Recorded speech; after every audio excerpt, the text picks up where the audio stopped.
Bom, esse slide é continuação da primeira etapa aí de liderança que a gente já fez aí na semana passada, referente ao estudo dirigido que a gente está elaborando aí do ano de 2022 para a prova do QA desse ano. A gente parou aí no slide anterior, que falava sobre algumas características do líder. Eu vou voltar um pouquinho para a gente...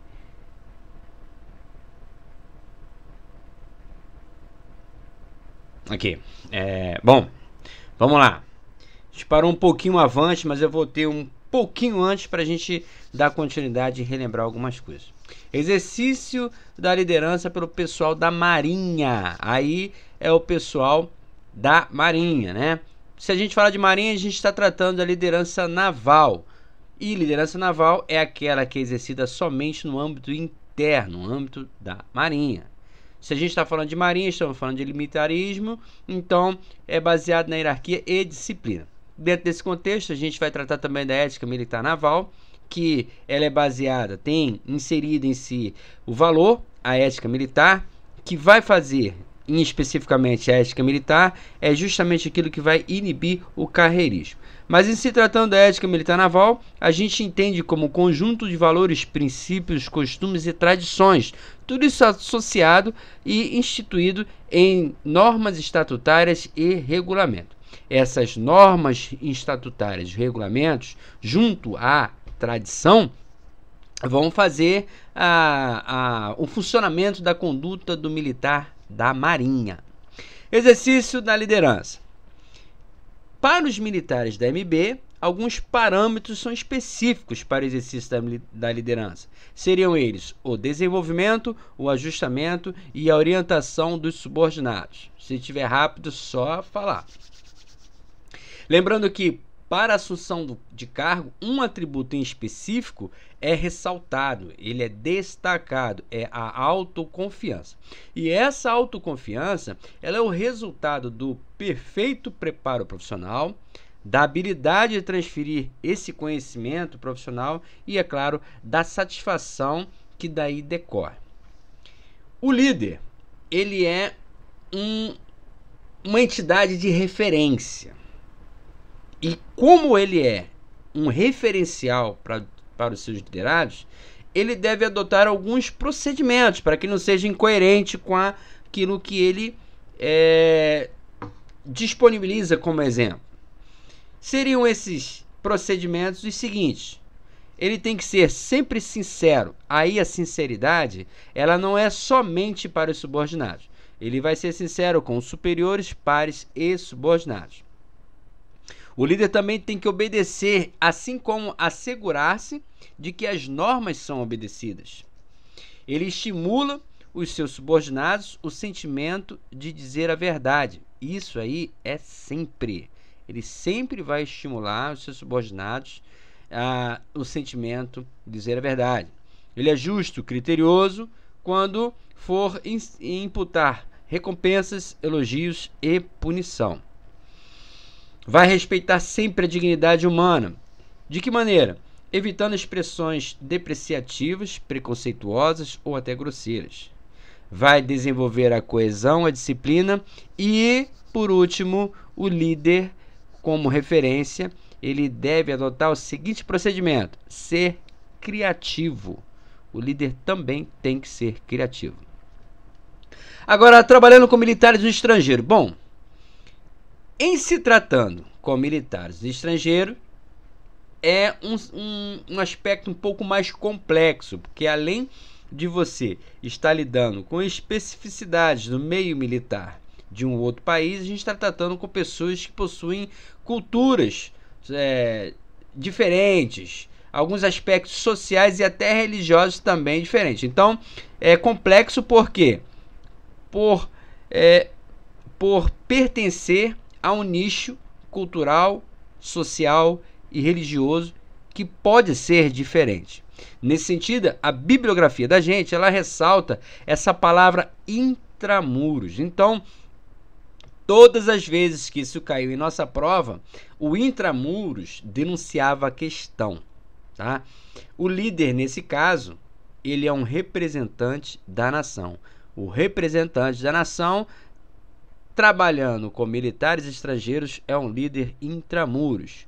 Algumas características pessoais desse líder intramuros. Bom, ele vai ter conduta moral e profissional, vai também possuir percepção política, conhecimento profissional, cultura geral, habilidade de negociação, capacidade de comunicação e iniciativa, tá? Ó, não confunda iniciativa com ser criativo. Criativo é no anterior, tá? É quando o líder está em um processo de demonstração, de exemplo, de referência, o procedimento que ele deve adotar para manter a sua referência. Um deles é ser criativo. E aqui, a iniciativa, a gente está tratando do líder intramuros. Ainda não cobrou-se em sua prova essas características aqui do líder intramuros. Pouco provável que cobre, em virtude da especificidade do caso. É muito específico, é um conhecimento muito profundo. Aí o exercício da liderança pelos militares da MB. Isso a gente já falou naquele resumo escrito, né? Aqui também já falamos. E agora a gente vai falar sobre a aplicação da liderança nas relações MB. Também é repeteco. Acabamos de falar dos principais fatores. Grupos como militares das demais forças armadas. Aí a gente vai sempre basear no Estatuto dos Militares, na hierarquia e disciplina. Porque a gente está trabalhando com militares. Então, sempre vai ser relacionado à hierarquia e disciplina. E se a gente está falando em demais forças, significa que a gente não saiu do contexto do Brasil. Quando isso caiu na sua prova, caiu falando da terminologia diferenciada, o respeito ao regulamento, costumes e tradições, o relacionamento em diferentes níveis hierárquicos e as diferentes atividades do marinheiro, soldado e aviador. Ele deu isso daqui e pediu para você identificar qual a área de atuação desse líder. E aí você teria que responder com o líder trabalhando com militares das demais forças armadas brasileiras. Então, com as demais forças armadas brasileiras, a atenção é com a terminologia diferenciada, por exemplo, o TASAFO, que é de marinha, né? Os regulamentos, costumes e tradições, os relacionamentos entre os diferentes níveis hierárquicos e as diferentes atividades do marinheiro, soldado e do aviador. O ponto de partida para a aglutinação desses grupos com militares das demais forças armadas é enfatizar o dever militar. Se a gente está trabalhando ainda no contexto Brasil, tá? As demais forças armadas. Contexto Brasil. A gente vai ressaltar o dever militar, que vai basear-se no valor e a ética. Se a gente está falando de valor ética no contexto militar, a gente vai pensar em Estatuto dos Militares. Liderança com grupos de militares estrangeiros. A gente falou um pouco atrás, mas vamos dar continuidade. Quando tratando com militares estrangeiros, o líder vai ter que respeitar aquelas diferenças que eu falei anteriormente, cultural, social e religiosa. Isso vai ser demonstrado na forma como ele cumprimenta, como ele demonstra satisfação ou insatisfação e também dos rituais religiosos, né? Pensa o seguinte, se você tiver com o pessoal lá, os muçulmanos lá, que tem um hábito, eu não sei se é muçulmano, mas tem um hábito de todo ao pôr do sol, ele cheirar um tapete e abaixar a testa no chão, tal. Então isso aí não pode ser estranho, né? Isso aí é uma questão religiosa, né? O líder deverá ser um líder intramuros, aí a palavra intramuros, que a gente sempre vai relacionar na questão do líder trabalhando com militares estrangeiros, e o reconhecimento. Como é que esse líder vai ser reconhecido? Por algumas características pessoais, que eu falei que nunca caiu em prova, que é conduta moral profissional, percepção política, conhecimento profissional, cultura geral, habilidade de negociação, capacidade de comunicação e iniciativa. Mas por que essas questões não caíram em prova? Porque elas se repetem em outros contextos. Todas essas características estão presentes também no trato do líder com organizações civis, mas aí são apenas essas que estão em vermelho. Então, como gera aquela confusão, pouco provável cair em sua prova. Lembrando que aqui, conduta moral e profissional e iniciativa são específicos do líder intramuro. O restante não, o restante se repete no líder com organizações civis. Agora, a liderança em grupos com pessoal civil.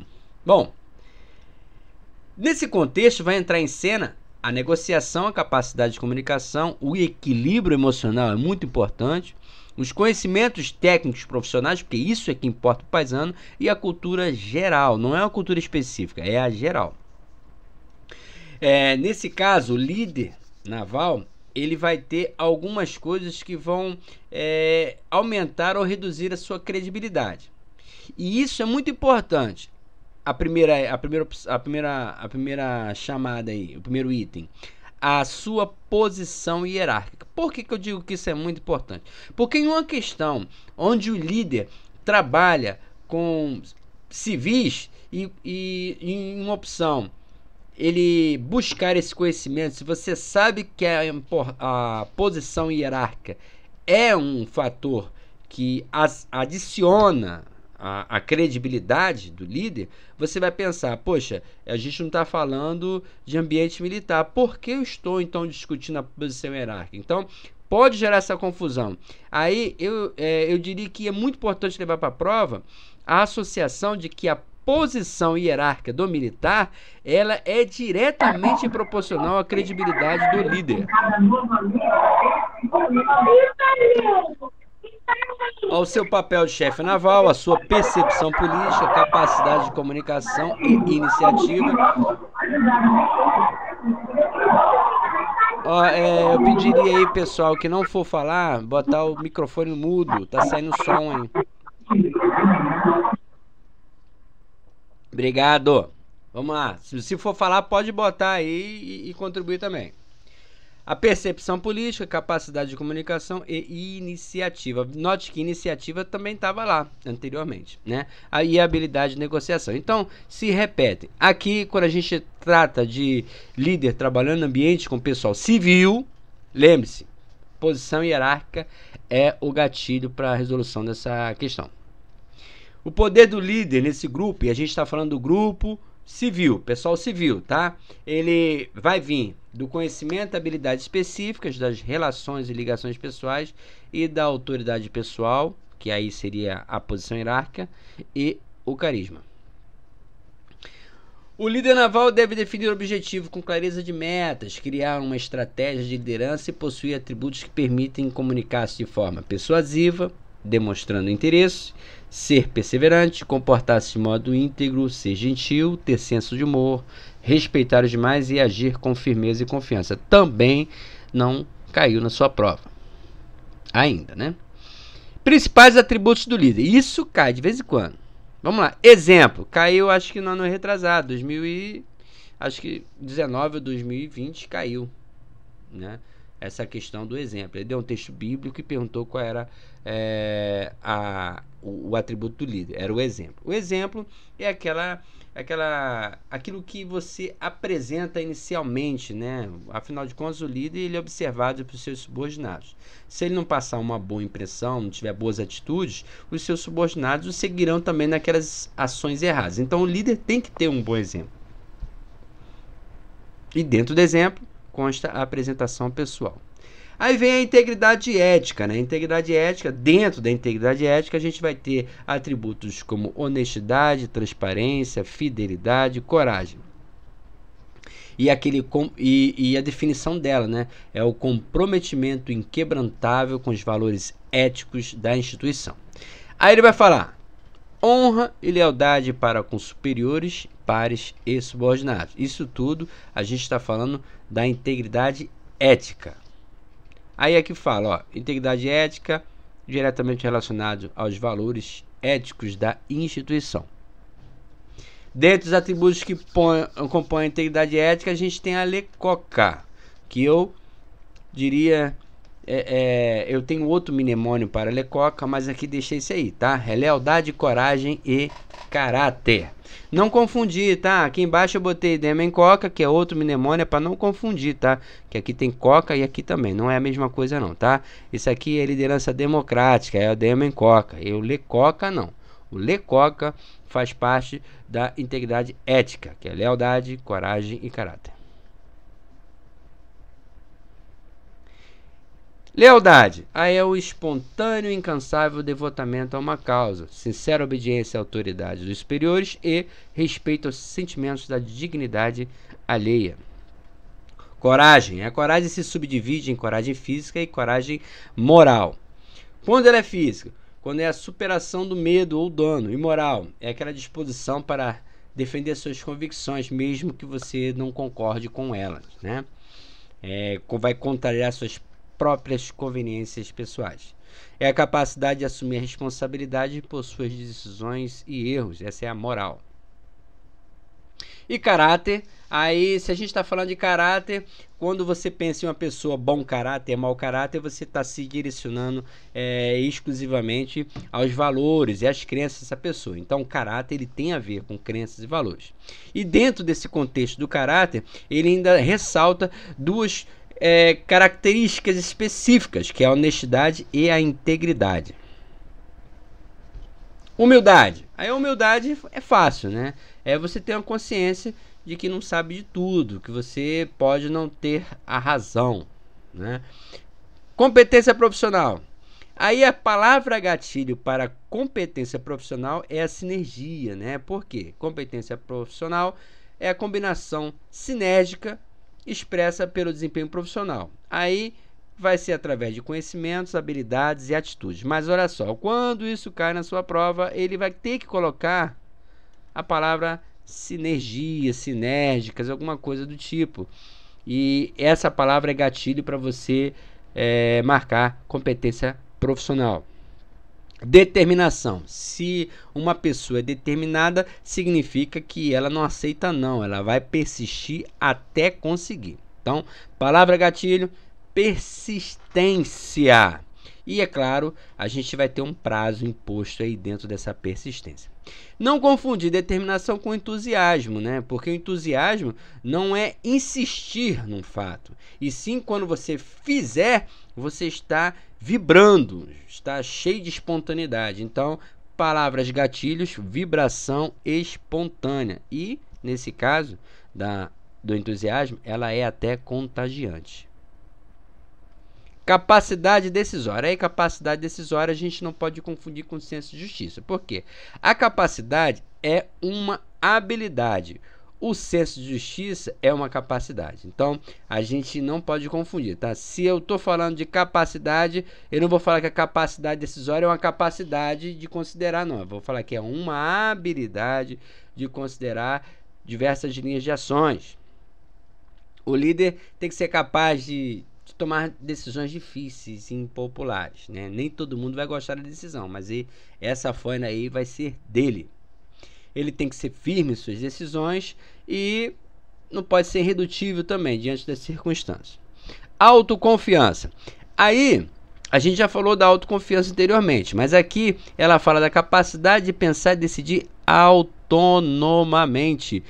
Palavra gatilho, autonomamente. Decisão autônoma é a autoconfiança. Ele é tão autoconfiante que ele é capaz de decidir com autonomia.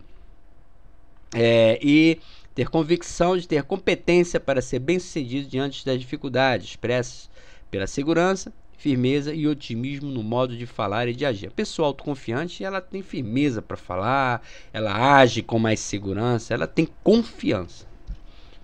E aqui, como a gente falou anteriormente, é até um atributo exaltado na assunção de cargos. Vou voltar aqui para mostrar.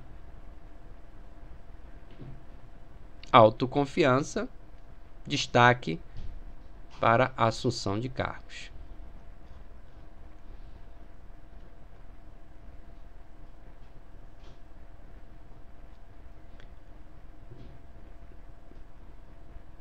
Nove, autocontrole. É a estabilidade de humor e a capacidade de atuar eficazmente mesmo sob pressão. E flexibilidade. A flexibilidade é aquela questão de você se modificar, se permitir que a sua atitude seja alterada. É permitir que novas informações, novas condutas sejam agregadas ao seu procedimento. Aqui ele vai falar como? Maleabilidade de ideias, a habilidade de integrar informações novas, mesmo que divergentes, capacidade de adaptação a mudanças, você está suscetível à mudança, aceita a mudança e atuar corretamente de modo diverso em diferentes situações. Flexível. Altruísmo, o nome por si só já se explica. Capacidade de se colocar no nome dos liderados, no lugar dos liderados. Respeito. A educada ao dirigir-se à palavra, imparcial nos seus julgamentos, elogios e suas críticas. Age contato e demonstra consideração com cada um de seus comandados. E por último, a capacidade de relacionamento pessoal. Não é o último não, eu confundi. Capacidade de exercer o papel de mentor, cultivando habilidades alheias, fornecendo feedback construtivo, inspirar os demais, aquele compromisso, aquele esforço coletivo e promover a fidelidade e a identificação com o seu pessoal. Comunicação. A comunicação, ela depende da clareza, né? A clareza, ela vai determinar a objetividade e a propriedade do que você vai executar. Ela é uma propriedade da linguagem, oral e escrita, a comunicação. Então, gatilho aí, o que eu diria gatilho para a comunicação, eu diria que é linguagem. Comunicação é a linguagem e, é claro, clareza. Isso está dentro da comunicação. Preocupação com a disseminação de ordens e notícias de forma a prevenir mal-entendidos, rumores, boatos nocivos à moral do grupo, né? A mensagem ela tem que ser a mesma para quem transmite e também para aquele que a recebe. E essa clareza vai depender da comunicação bem realizada. Iniciativa. Faculdade de deliberar acertadamente circunstâncias imprevistas ou na ausência de superiores. Responsabilidade própria. Responsabilidade própria e deliberar são palavras gatilhos de iniciativa. Senso de justiça. Aí, o senso de justiça, a gente volta lá a fazer um contraponto com a capacidade decisória, né? Eu falei, capacidade decisória era uma habilidade e senso de justiça é uma capacidade. Os dois têm imparcial, têm respeitoso, têm julgar. Só que no caso do senso de justiça vai ser com base em dados objetivos, tá? Senso de justiça é baseado em dados. Habilidade não, ele vai considerar várias linhas de ação, tá? Capacidade decisória, várias linhas de ações vão ser consideradas pelo líder. E isso é uma habilidade que resulta na capacidade decisória. Agora, o senso de justiça não. O senso de justiça é uma capacidade que vai ser ajudada na realização desse censo de acordo com os dados obtidos. Então, pensou em dados, a gente pensa em senso de justiça. Pensou em várias linhas de ações, é habilidade chamada de capacidade decisória. Eu digo sempre o seguinte, a capacidade decisória é uma habilidade. O que sobrar é senso de justiça, porque o senso de justiça é uma capacidade. Rosa das Virtudes. A Rosa da Virtude eu vou pular, porque provavelmente é só uma... Provavelmente não, é só uma leitura. Caiu em 2019, se não me engano, foi Abnegação. Não caiu mais, nunca tinha caído. A expectativa de cair é baixa, mas assim, eu vou deixar para leitura. Não tem nada o que explicar sobre a Rosa das Virtudes, não. É leitura e tem um vídeo lá no canal, lá, falando só sobre a Rosa das Virtudes.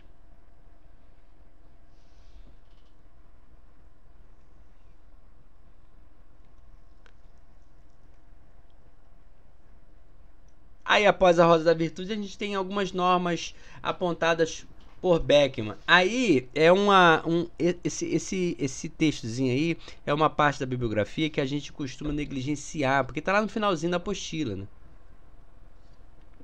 Mas já caiu em prova. Então, vamos fazer uma leitura rápida só para fixar mais um pouquinho na memória. Assim, a expectativa de que compunha a prova já é um pouco maior do que a Rosa das Virtudes. Alfa. Procure estar bem informado antes da ordem, né? Você vai dar uma ordem, se não tiver informado, provavelmente você vai ter que mudar a ordem. E é desagregador, né? É feio o líder ficar trocando a ordem toda hora, vai perder sua credibilidade junto aos subordinados. Bravo, determine a tarefa tendo em vista o que o trabalhador pode executar. O camarada é lento, esquecido, é vagaroso. Você não vai mandar uma coisa emergencial para ele fazer. Charlie, dê instruções precisas, embora breves e distintamente pronunciadas. Se você falar correndo para o militar que ele tem uma compreensão vagarosa, vai dar ruim. Delta, não tenha compreensão da ordem como garantia. Eco, repita a ordem se não entendida. Foxtrot, Pergunte se as ordens são claras. Faça com que o trabalhador repita. Golfe. Controle o mau gênio, evite a irreverência, o abuso e os faça uma demonstração da tarefa quando necessário. E Hotel, adote maneiras apropriadas ao indivíduo. Índia, tá, a letrinha tá errada aí, tá, gente? Tá marcada errado, então caga para essa letra aqui. Adote maneiras adequadas à situação. Não dê várias ordens ao mesmo tempo, isso pode confundir. Não determine mais trabalho do que a pessoa possa executar. Isso, no mínimo, vai causar uma espécie de resistência passiva. Escreva as ordens mais difíceis ou complexas. Explique a finalidade se necessário. Verifique e corrija o que o trabalhador faz. Depois de expedir uma ordem, não importune ou permaneça junto ao trabalhador. Expeça as ordens através dos canais apropriados. Não infrinja as linhas de autoridade, isso dá até cadeia de acordo com a RDM. Dê os pormenores necessários, mas não vamos exagerar, né? Não vamos estabelecer confusão com excesso desses pormenores. E aqui é exatamente o que caiu sob Beckman, né? Se eu não me engano, 2019 também caiu uma questão dentro desse contexto aqui, desse slide aqui. Quando as ordens devem ser transmitidas para outro lugar, aí ela deve ser por escrita. Quando o trabalhador tem a compreensão vagarosa ou esquecida, ela deve ser escrita. Quando as ordens envolverem números precisos e pormenores complicados, vai ter que ser escrita. Tudo isso aí é quando a ordem vai ser escrita. Quando se deseja manter o trabalhador estritamente responsável.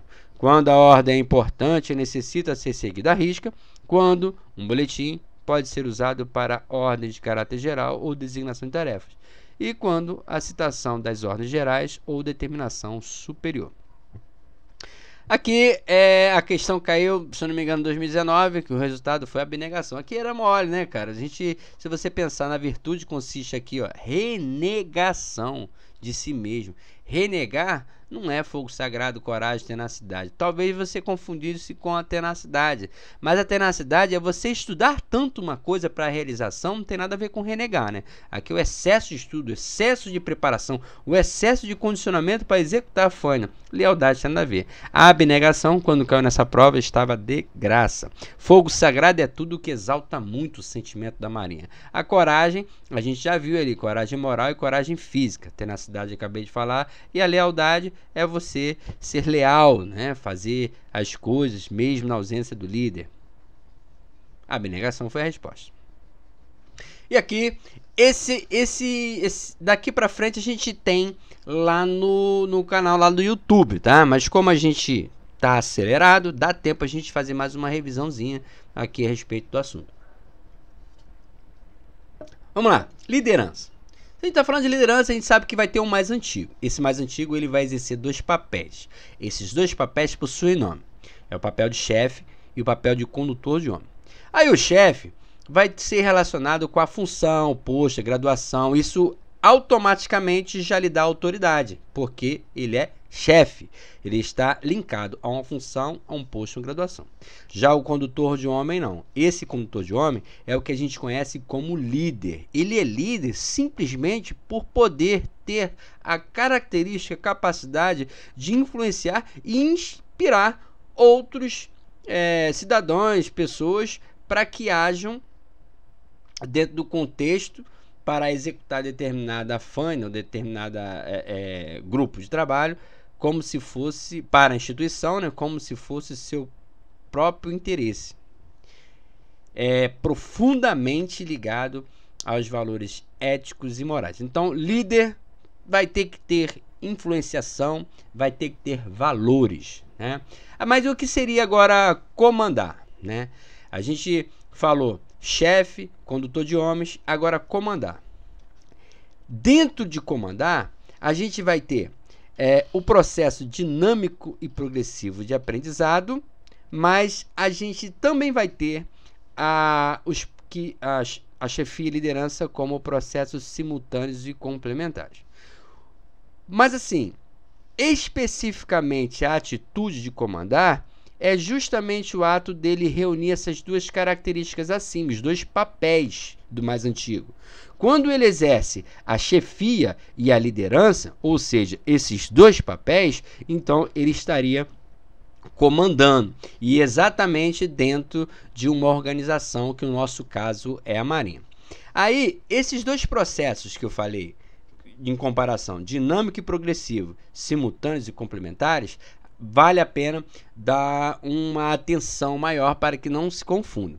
Quando eu estiver falando em processo dinâmico e progressivo, eu estou me relacionando à questão de aprendizado. O aprendizado ele pode ser dinâmico e o aprendizado ele também pode ser progressivo. Afinal de contas, quando você, por exemplo, vai para a faculdade, você faz o primeiro período, depois você faz o segundo, depois você faz o terceiro, o quarto, até a formatura. Então, existe uma progressão. E o dinamismo vai depender do curso em questão. Agora, quando eu falo processos simultâneos e complementares, eu estou falando em processos que ocorrem ao mesmo tempo e que ainda assim se completam. Esses processos que ocorrem ao mesmo tempo e se completam têm nome: chefia e liderança. Porque eu posso exercer a chefia, mas eu posso também exercer liderança, como também eu posso exercer, dependendo das circunstâncias, apenas um, apenas o outro ou os dois. Mas em tese, eles são simultâneos e se complementam. Afinal de contas, eu mando o militar fazer algo, eu posso convencê-lo pela influência. E se a influência não funcionar, eu posso determinar que ele faça utilizando-se da chefia, né? Mas vai ser executado da mesma forma. O ideal é que seja pela liderança. Por isso, eles se combinam, eles se complementam e eles são simultâneos. Então não vamos confundir, tá, gente? Dinâmica e progressiva, a gente vai pensar em liderança enquanto um processo de aprendizado. E simultâneos e complementares, a gente vai pensar em chefia e liderança, que ocorrem ao mesmo tempo e se complementam. Agora, os agentes da liderança. Eu coloquei nesse aqui agentes de liderança, resumindo, junto com fatores da liderança. Quando eu estiver falando em agentes da liderança, são aqueles que estão inseridos dentro do contexto da liderança para que ele exista. Vai ser líder, liderado e a relação entre eles. Já se eu estiver falando em fatores da liderança, eu vou ter que ter os agentes. Não preciso ter a relação, vai ser só os principais, que seriam líder e liderados. Só que é o seguinte, eu teria que ter um processo de comunicação e uma situação. Então, agentes da liderança têm relação entre eles. Líder, liderado e a relação entre eles. Agora, fatores da liderança, eu não preciso me preocupar com a relação. Os fatores da liderança seriam líder, liderado, comunicação e a situação que está ocorrendo. Vamos ver cada um deles. Bom, o líder. O líder ele atua como elemento modificador do comportamento dos seus liderados. Por isso ele é um exemplo. Ele é um exemplo a ser seguido e se eu sigo algo, significa que eu estou mudando. O conhecimento das necessidades e motivações dos liderados é um fator essencial para o exercício da liderança.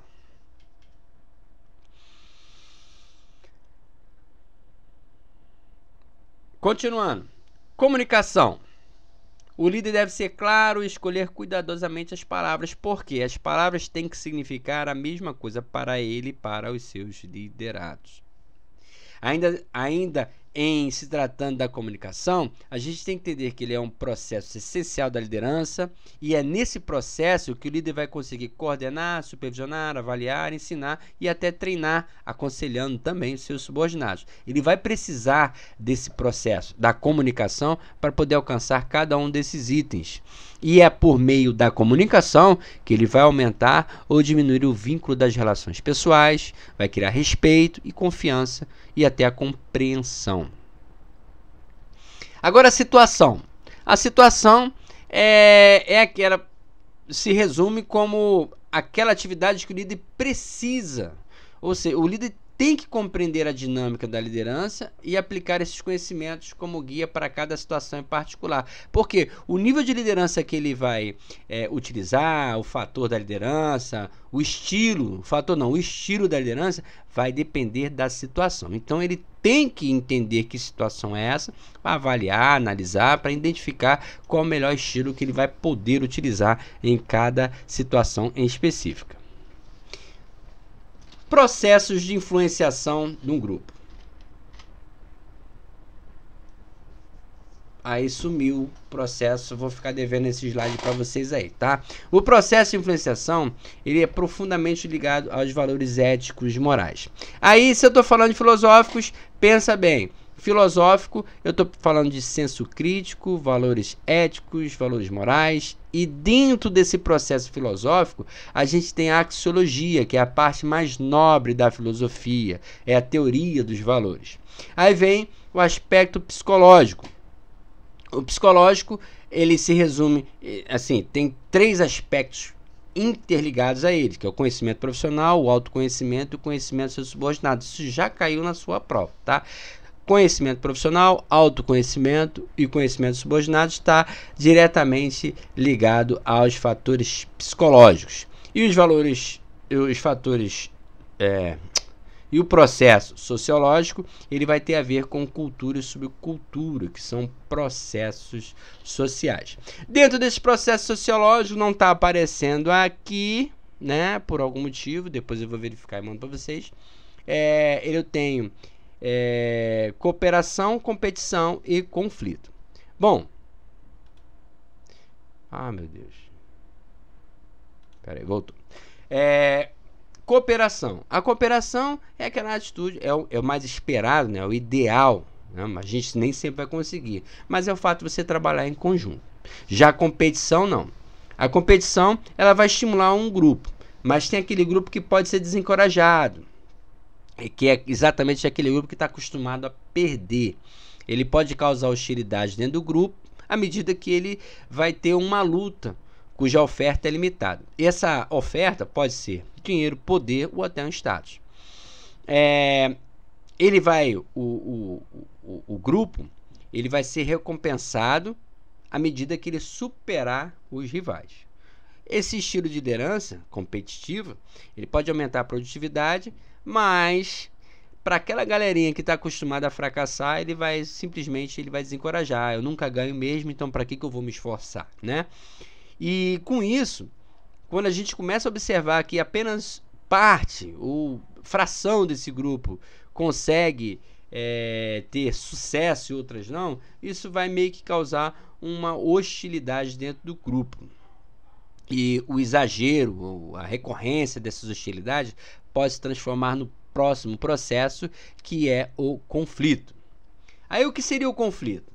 O conflito é a exacerbação da competição, e a palavra gatilho para você identificar o conflito é a palavra eliminação, porque é o único momento em que você vai ter eliminação. Mas o conflito é a exacerbação da competição, e o indivíduo vai conseguir suas recompensas através dessa palavra gatilho, que é a eliminação dos competidores. Pode ser instalada violência, vai causar ressentimentos, pode até causar os desvios do grupo, dos objetivos do grupo, porque à medida que você começa a ter muitos problemas e conflitos dentro do grupo, você para e observa o que está dando errado. Na verdade, o objetivo principal do grupo vai ter um desvio, e vai ser para resolver essas questões particulares. Assim, da mesmo modo que ele pode ter esse efeito desagregador, ele também tem um efeito agregador, porque se você para observar o que tem de errado, isso te obriga a fazer uma autocrítica, e essa autocrítica pode gerar novas políticas que favorecem o grupo como um todo.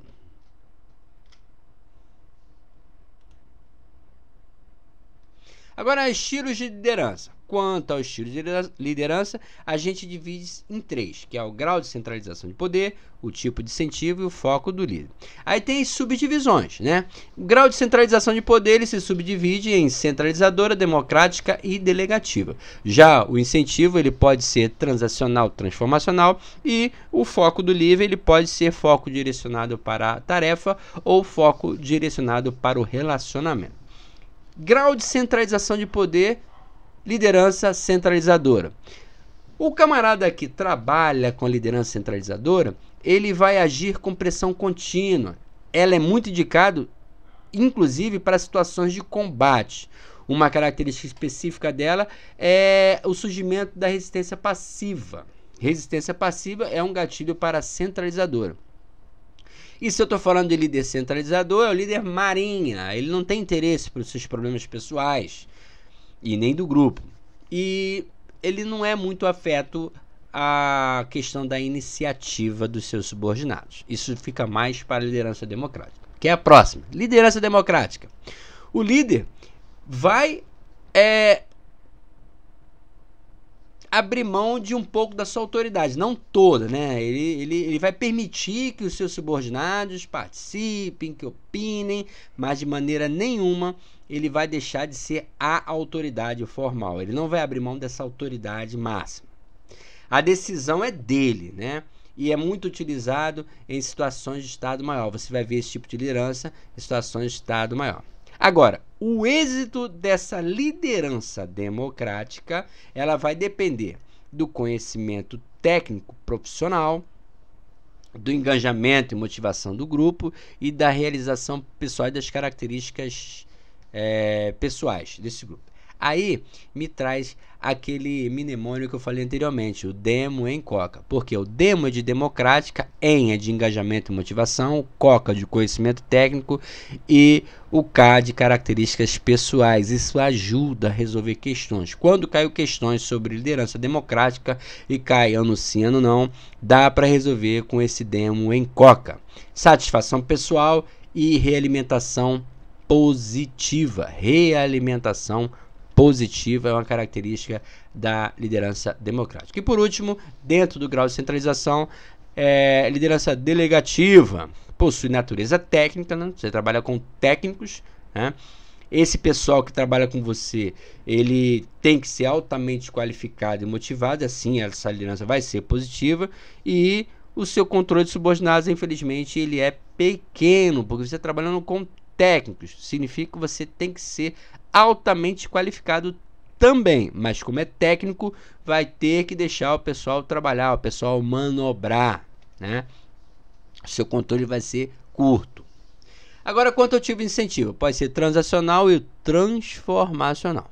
Na liderança transformacional, ela é indicada para situações de crise, pressão e mudança transformacional. Gente, aí na tela está transacional e transacional, mas é transacional aqui e transformacional aqui. Tá errado aqui, tá? Transformacional.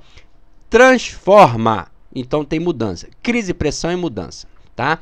E aqui dentro da transformacional a gente tem o mnemônio Trás-Coque-Inês, que eu já falei para vocês em outros vídeos, tá? Trans de transformacional, Coca, Inês, a gente vai falar mais na frente do próximo slide, ele tem falando sobre isso, tá?